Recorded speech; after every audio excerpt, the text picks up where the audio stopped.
सोचो, सुबह उठते ही तुम्हारा घर खुद डिसाइड करे कि तुम्हें कब उठना है, कौन सा खाना हेल्दी रहेगा और कौन सा रूटीन तुम्हारे लिए बेस्ट होगा। ये कोई साइंस फिक्शन मूवी नहीं है। एक्सपर्ट्स के अकॉर्डिंग 2050 की ये नॉर्मल लाइफ हो सकती है। आज की वीडियो में हम बात करेंगे 2050 में ह्यूमन लाइफ कैसी होगी। और ये सिर्फ प्रेडिक्शन नहीं है, क्योंकि मैं एस्ट्रोलॉजर नहीं हूँ, बल्कि साइंटिस्ट, रिसर्चर्स और ग्लोबल रिपोर्ट्स पर बेस्ड फैक्ट्स होंगे। इस वीडियो के एंड तक आप फ्यूचर को बिल्कुल अलग नज़र से देखोगे। 2050 तक आर्टिफिशियल इंटेलिजेंस सिर्फ फोन्स या कंप्यूटर्स तक लिमिटेड नहीं रहेगा। एआई हॉस्पिटल्स होंगे, स्कूल्स होंगे, एआई ट्रैफिक सिस्टम्स होंगे, एआई ऑफिसेज होंगे, सब जगह होगा एआई।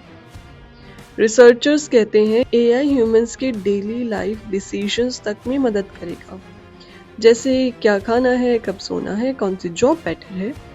डॉक्टर्स के लिए एआई डिजीजेस डिटेक्ट करेगा, टीचर्स के लिए एआई पर्सनलाइज्ड एजुकेशन देगा और कंपनीज के लिए एआई डिसीजन मेकिंग हैंडल करेगा। लेकिन साथ ही एक बड़ा सवाल, क्या हम एआई पर ज्यादा डिपेंड हो जाएंगे?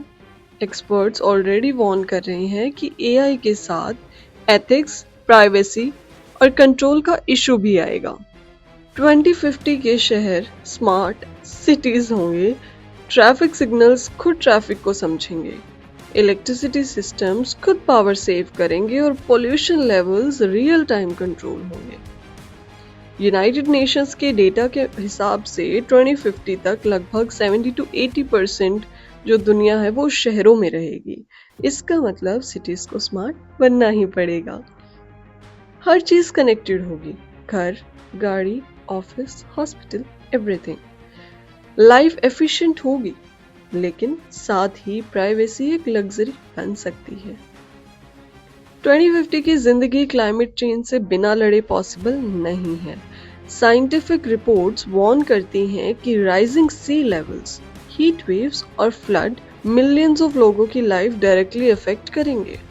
कई कोस्टल सिटीज को रिलोकेट करना पड़ सकता है।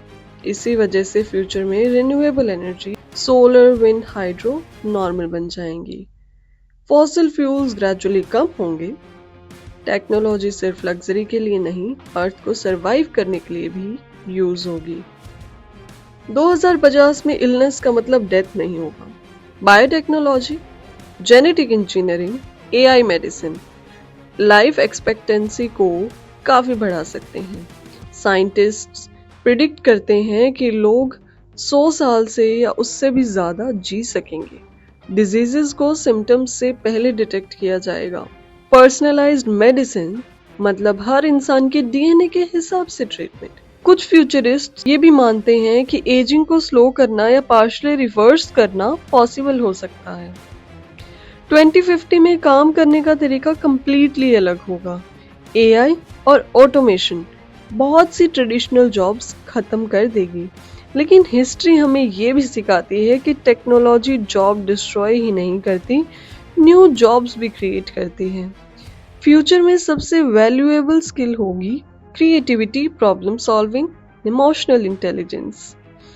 डिग्री से ज्यादा स्किल्स मैटर करेंगी। एजुकेशन ऑनलाइन, फ्लेक्सिबल, पर्सनलाइज्ड होंगे। 2050 तक ह्यूमन सिर्फ अर्थ तक लिमिटेड नहीं रहेगा। Space agencies, private companies already moon और मार्स पर ह्यूमन प्रेजेंस के प्लान्स बना रही हैं।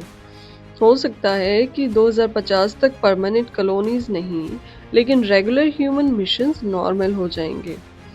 स्पेस सिर्फ एक्सप्लोरेशन नहीं, फ्यूचर सर्वाइवल का एक ऑप्शन भी बन रहा है।